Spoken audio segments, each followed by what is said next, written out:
حسبي ربي جل الله ما في قلبي غير الله نور محمد صلى الله لا إله إلا الله حسبي والصلاة والسلام على رسول الله سيدنا ومولانا محمد بن عبد الله وعلى آله وصحبه ومن والاه ولا حول ولا قوة إلا بالله رضي الله عنكم وقال رضي الله تعالى عنه وأرضاه قال المؤلف رحمه الله ونفعنا به وبجميع علومه في الدارين آمين. ولتكن أيها المريد مقصرا من التفكر وهو على ثلاثة أقسام. تفكر في عجائب القدرة وبدائع المملكة السماوية والأرضية وثمرته المعرفة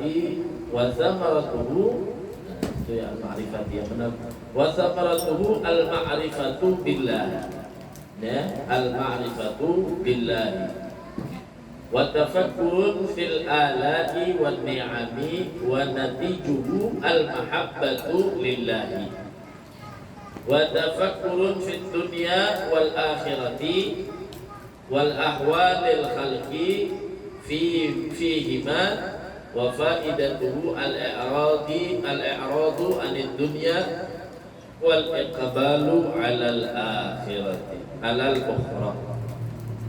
Wa qad syarahna syai'an min majaril fikri wa thamaratihi fi risalatil muhawana fayatlubuhu man aradahu kama qala radhiyallahu ta'ala anhu arba. Alhamdulillah, salatu wassalamu ala rasulillah sayyidina maulana Muhammadin ibn Abdullah wa ala alihi washabihi wa wala wala haula wala quwwata illa billah. Hadirin wal hadirat yang dirahmati oleh Allah Subhanahu wa taala, marilah bersama-sama kita panjatkan puji syukur kehadirat Allah Subhanahu wa taala atas segala nikmat yang Allah Subhanahu wa taala telah berikan kepada kita hingga saat ini kembali dapat kita berkumpul di majelis Miftahul Jannah. Alhamdulillah dalam keadaan sehat walafiat. Mudah-mudahan kita selalu diberikan kesehatan oleh Allah Subhanahu wa taala sehingga dengan kesehatan kita dimudahkan, digampangkan oleh Allah untuk melaksanakan segala perintah Allah dan menjauhi segala larangan Allah.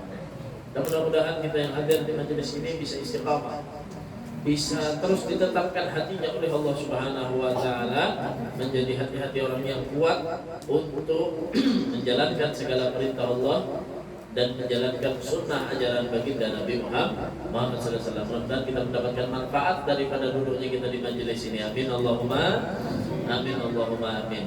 Hadirin wal hadirat yang dirahmati oleh Allah Subhanahu wa taala, berkata Habib Abdullah bin Alawi bin Muhammad Al-Haddad, beliau di dalam kitabnya Adab Sulukil Murid, di dalam bab keutamaan daripada at-tafakkur ilallah, at-tafakkur ilallah, beliau berkata, wal takun ayyuhal muridu, dan hendaklah kalian wahai para murid muqtiran minat tafakkur, yaitu memperbanyak ayyuksira minat tafakkur, yaitu memperbanyak daripada tafakkur.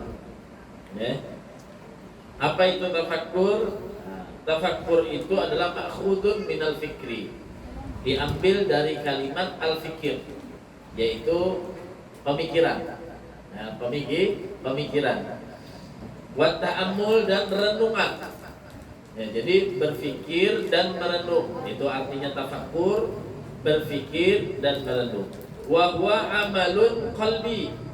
Tafakkur ini adalah salah satu amal hati, adalah salah satu amal hati minal ibadati, daripada ibadat allati tahtaju ila a'malil qalbi, akan tetapi koneksinya kepada akal.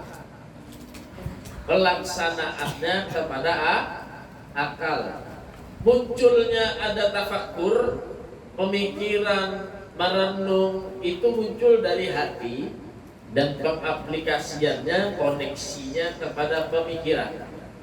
Dan pemikiran ini nanti terbagi, ada pemikiran positif, ada pemikiran negatif. Terbagi lagi, positif pun terbagi. Ada yang positif tentang perkara duniawi, ada yang positif dengan perkara akhirat. Yang mana dituju di sini? Nah, nanti diterangkan ya, nanti diterangkan. Ini makna tafakkur. Jadi kita ini beribadah sebenarnya dianjurkan oleh Rasul SAW dari segala arah. Ada yang ibadah badani dengan badan. Nah, kita dari rumah berjalan, naik kendaraan, naik mobil, duduk di majelis taklim, itu adalah ibadah badan. Badan kita beribadah, kaki kita berjalan, telinga kita mendengar, mata kita memandang. Nah, di sana lagi ada ibadah qalb, ada ibadah hati. Datang benar-benar bawa hati yang benar, yang bersih, ingin belajar ilmu, ingin dapatkan berkah, ingin sesuai dengan tuntunan Nabi. Nah, ini amal qalbi. Ya. Ada lagi adalah amal lisan. Ada lagi yang ibadah lisani. Nah, lengkap. Baca sholawatnya, baca zikirnya, baca doanya, baca kitabnya, lengkap. Maka dari itu luar biasa, kita hadir di majelis ini sudah memenuhi daripada segala amal ibadah yang dituju oleh baginda Nabi Muhammad sallallahu alaihi wa ala alihi wasallam. Nah, tinggal kita untuk mengembangkannya saja. Pengembangannya saja. Artinya kalau kita itu dikasih sama orang kentang, dikasih sama orang kentang, tinggal kita mau dibikin apa nih kentang? Bisa dibikin keripik, atau bisa dimakan langsung, atau bisa dihaluskan sebagai pengganti nasi. Nah, ini dikasih kepada kita. Jadi tinggal mengembangkannya daripada ibadah-ibadah ini tadi. Ibadah badan, misalkan sholat yang 5 waktu, tinggal kita mengembangkan, cari di mana. Sholat yang dianjurkan, sholat yang bisa menyebabkan kita ini dan itu semacamnya, bisa mengangkat derajat kita, bisa mendekatkan kepada Allah. Nah, ini tinggal pengembangannya. Puasa begitu juga, amaliyah yang lainnya. Talabul ilm, menuntut ilm fil majlis, begitu juga. Kita cari dulu, kata Imam Al-Ghazali, ilmu itu apalah? Ilmu yang fardu. Kita belajar ilmu yang fardu dulu. Sisanya baru boleh kita belajar ilmu-ilmu tentang madhahibil arba'ah, misalkan membaca ilmu-ilmu yang pertentangan, tapi bukan untuk dijadikan sebagai bahan debat, bukan. Belajar ilmu bisa mendebat, bukan. Itu bukan tujuan untuk menuntut ilmu, menjadikan pengetahuan agar tidak cepat menyalahkan orang lain. Itulah ilmu tujuannya.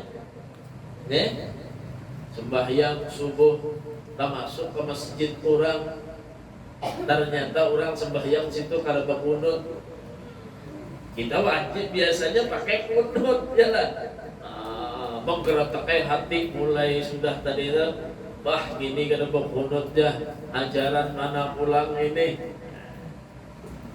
Padahal itu sudah menjadi ikhtilaf di antara ulama. Imam Syafi'i pakai kunut, Imam Hanafi gak pakai kunut. Yang salah apa? Orang yang tidak sholat subuh. Adapun itu adalah perkara ikhtilaf, tidak jadi masalah. Bahkan kita disuruh untuk menghormati. Kalau orang tidak pakai kunut, kita yang tidak pakai kunut.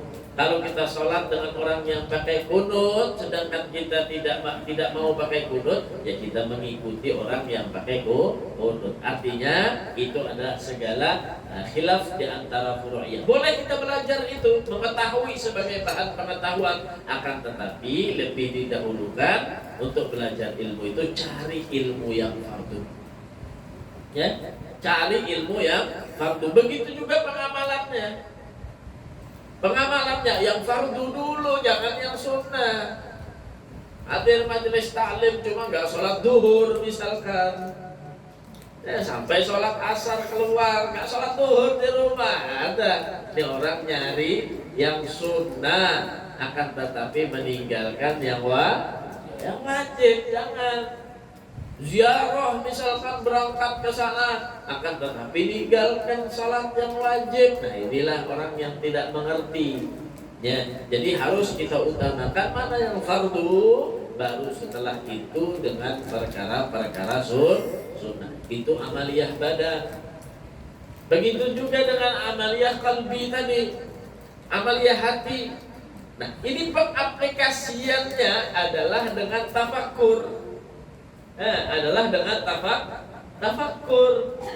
Hati ini bergerak sudah ya. Melihat keindahan kenalnya di rumahnya tuh. Nah, misalkan deh hati bergerak atau melihat perkara-perkara yang indah, yang baik, yang dianggap dia tadi, yang bisa membuat hatinya tadi itu menjadikan beda di dalam pandangannya dia, maka cepat-cepat ujar ulama, naikkan ke pemikiran, jadikan tafakkur. Jadikan tafakkur. Nah, karena ada tafakkurnya di sini, ada 3 perkara tafakkur itu. Jadi supaya hati itu tidak terpenuhi dengan perkara-perkara yang kotor, ya, dengan perkara-perkara yang bisa merusak daripada hati. Jadi pengaplikasian hati ini adalah jalannya kepada tafakkur. Nah, jalannya kepada tafakkur. Ya.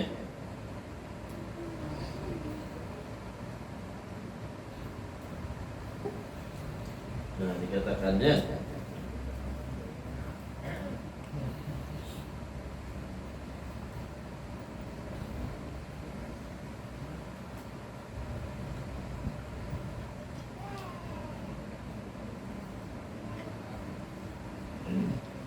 jadi di sini katakan wahwa ala salasati aqsamin.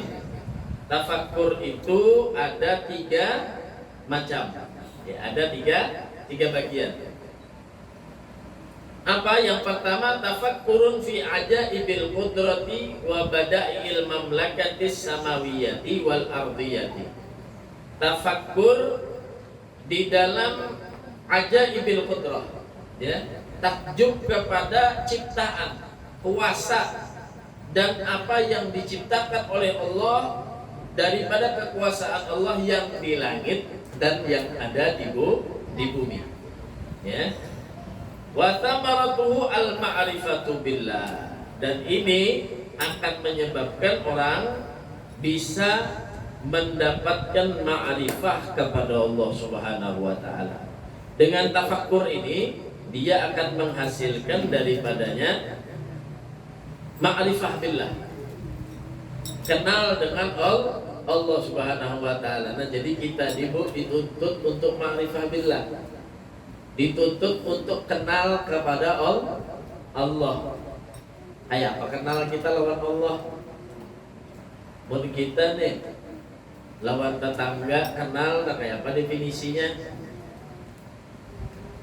Datangi rumahnya, yalah, melihat mukanya, oh ini kan si Anu ini, yalah. Kenal lawan tetangga. Lawan Allah kayak apa definisinya kita kenal? Apakah kita harus wujud, harus berhadapan dulu melihat mana gerang ngarannya Allah? Nah, ini kan urusan kita dengan makhluk, dengan Khalik, antara makhluk dengan Tuhan. Kayak apa cara kita ma'rifah billah? Adalah lewat metodenya tafakkur. Makanya perlu dikontrol pemikiran kita ini. Nih, pemikiran kita ini perlu dijalankan sehingga mendapatkan ma'rifatu billah. Ya, contohnya di sini apa? Kita mengetahui ayatullahil kauniyat. Ayatullah kauniyat tadi apa? Yaitu perkara kudrah, kemampuan Allah lawan apa yang diciptakan oleh Allah. Kita harus tahu dengan cara apa? Dengan cara kita melihat dengan tafakkur apa yang ada dengan kekuasaan Allah Subhanahu wa taala. Banyaklah contohnya kira-kira, Bu. Banyak ada contohnya. Banyak contohnya di mana, Beb? Coba datangi Bang Beb di rumah sakit tuh. Ya lah. Cari akan di situ nang kuat menahani orang mati adalah mengobati orang banyak.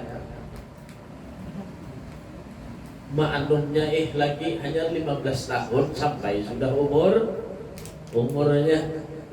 Itu kemana arahnya kita tuh? Adalah yang kotroh, adalah yang kuat. Ada nggak yang kuasa? Ada nggak yang bisa? Ada nggak yang mampu? Nggak ada. Semua itu adalah ala qudratillah, atas takdirnya Allah Subhanahu wa taala. Cuma kita harus tafakkur. Siapa yang kuat? Siapa yang mampu? Tidak lain dan tidak bukan itu hanyalah Allah Subhanahu wa taala. Jalan tafakkur pertama. Jadi kudrah jalannya. Yang kedua adalah melihat ciptaan Allah yang luar biasa yang ada di langit dan ada di bumi. Nah, dengan kudrah, dengan kehendaknya Allah Subhanahu wa taala. Contohnya apa? Coba dilihat ya. Kal jibal, seperti apa? Gunung. Allah menciptakan gunung. Wal bihar, kalau gunung masih bisa. Ada orang bisa mengolah gunung ditumpuknya, cuma lambat dia prosesnya. Ada orang bisa mengolah gunung. Wal bihar dan laut, ada orang bisa mengolah laut. Ayo kita. Itu sudah menjadi tanda untuk ma'rifah. Kita kenal kepada Allah Subhanahu wa taala. Cara menambahi kenalnya kita sama Allah, dengan cara tafakkur. Dengan cara tafakkur kita ilallah. Wal asjar, dan Allah Subhanahu wa taala juga jadikan asjar. Apa asjar itu? Pohon-pohonan. Makhluk hidup atau lain pohon-pohonan itu? Makhluk hidup. Cuma biar doi bepander Bang, menyebutilannya.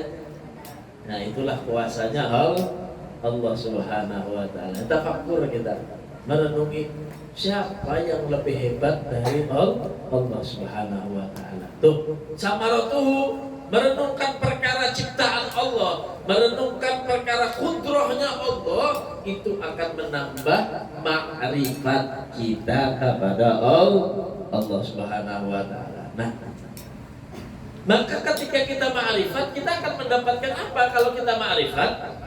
Quwwatul iman. Iman kita akan menjadi kuat, kokoh imannya kita. Kokoh imannya kita, wa ziyadatuhu, dan akan bertambah daripada imannya kita kepada Allah Subhanahu wa taala. Nah itu. Jadi ketika kita bertafakkur kepada apa? Kepada kudrahnya Allah, kuasanya Allah, dan ciptaan Allah yang di langit dan yang di bumi, maka akan menghasilkan dengan tafakkur kita tadi itu ma'rifah kepada Allah. Bila orang ma'rifah lawan Allah, maka imannya tidak bakal goyah, imannya bakal kuat kepada Allah Subhanahu wa taala. Ada kawan disogok imannya, ada kawan disogok. Tukang sogoknya siapa? Syaitan. Tukang sogoknya syaitan. Syaitan ini kada bakal ridho dengan orang, bahkan dengan pemikiran orang yang tafakkur kepada Allah. Dialihkannya terus oleh syaitan ini. Bahkan untuk kita merenungkan dengan kudrahnya Allah, merenungkan dengan ciptaan Allah yang luar biasa, pikiran kita ini dialihkan oleh syaitan. Dialihkan oleh syaitan bagaimana? Sekiranya kita tadi itu lalai kepada Allah Subhanahu wa taala. Orang tua di masjid sudah anak duduk nih, sudah di masjid. Di masjid harusnya di masjid itu apa? Fokusnya berzikir, beribadah. Yaitu pemikirannya kemana aja, hilang Kada ada lagi memikirkan Allah, memikirkan ibadah, memikirkan putra, memikirkan keajaiban yang Allah ciptakan. Nggak ada. Kadang bahkan asyik dia tadi itu di masjid dengan HP-nya. Kada sedikit orang yang kayak ini. Karyawan di masjid apa nanti kisah sekalinya, masya Allah.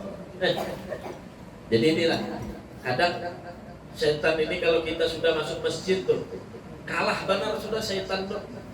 Nah, artinya kita sudah di dalam Hizbullah, di dalam lindungannya Allah, sudah masuk masjid. Jadi setan tuh gak bisa menggoda lagi dah. Ya, nyerah sudah setan nih bahasanya. Ini orang masjid pasti ini akan beribadah. Jadi yang mana lagi dimasuki setan untuk menggoda? Nih, pikirannya kita nih digoda setan. Lewat mana? Lewat hati. Hatinya kita gelisah lalu masuk ke pemikiran, lalu memikirkan perkara-perkara duniawi padahal sudah ada di dalam masjid. Ya. Nah, padahal sudah ada di dalam masjid. Ya. Nah, itu yang pertama adalah kita tafakkur di dalam qudrahnya Allah. Tafakkur di dalam ciptaannya Allah Subhanahu wa ta'ala. Jadi kehendak Allah lah, kehendak Allah, takdirnya Allah tadi. Dan ini termasuk di antara rukun iman.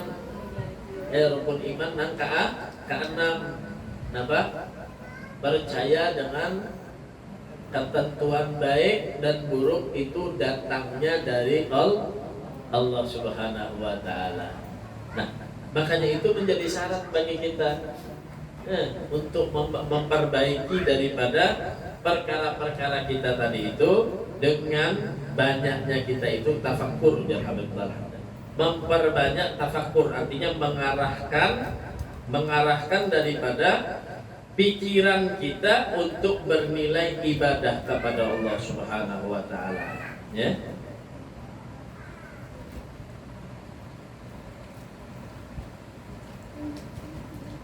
Nah, bahkan diriwayatkan dari satu hadis apa namanya tafakkur sa'a khairun min qiyamil lailah. Dikatakan orang yang beribadah tafakkur, diriwayatkan hadis dari Bagala Abu Darda, bukan hadis yang mengatakan sahabat Nabi yaitu Abu Darda. Apa aja Abu Darda? Tafakkur sa'a. Ikam tafakkur kepada Allah tadi sebentar aja. Ya. Lebih baik daripada qiyamul lailah. Semalaman yang qiyamul lail. Luar biasa, Pak. Tafakkur saat. Dia merenungkan daripada ciptaan Allah, merenungkan daripada kudrahnya Allah dan yang lainnya, itu lebih afdal daripada yang dari ibadah semalaman dikatakan deh. Cuma ibadah semalaman maksudnya cuma hati dan pikirannya ke lain. Ya, hati dan pikirannya ke lain. Begitu juga dalam hadis dikatakan tafakkaru fi ala'illah. Apa jalan Nabi? Tafakkurlah dengan ciptaannya Allah, kuasanya Allah. Wala tafakkaru fillah. Akan tetapi janganlah bertafakkur kepada Allah. Nang ditafakuri itu adalah ciptaannya Allah, kudrahnya Allah. Jangan bertafakkur Allah. Itu disampaikan oleh baginda Nabi Muhammad SAW. Jangan memikirkan pokoknya Allah tuh titiknya sudah apa? Laisa kamitslihi syai'un. Tidak ada yang serupa lawan Allah Subhanahu wa ta'ala. Jadi yang ditafakkur ini apa? Ala illah, yaitu adalah perkara-perkara yang diciptakan oleh Allah, perkara-perkara daripada kekuasaan Allah Subhanahu wa ta'ala. Nah, bagaimana Allah ini ciptakannya luar biasa. Nah, kita lihat nih, jangan keluar dulu, lihat di awak seorang aja dulu. Nah, lihat di awak seorang, penciptaannya Allah Subhanahu wa ta'ala luar biasa.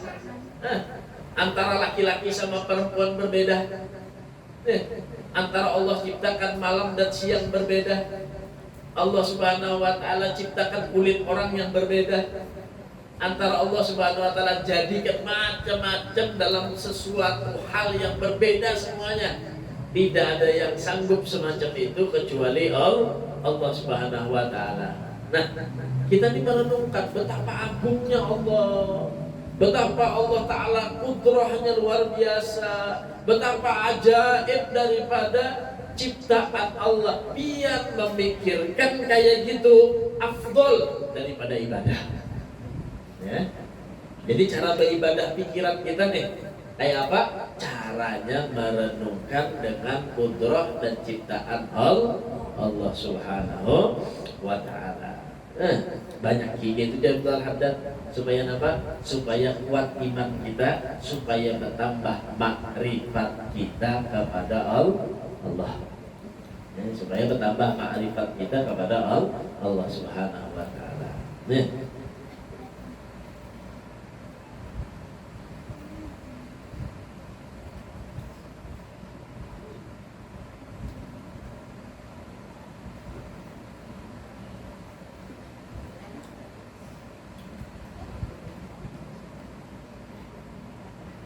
Nah, yang kedua adalah tafakkur fil ala'i wan ni'am.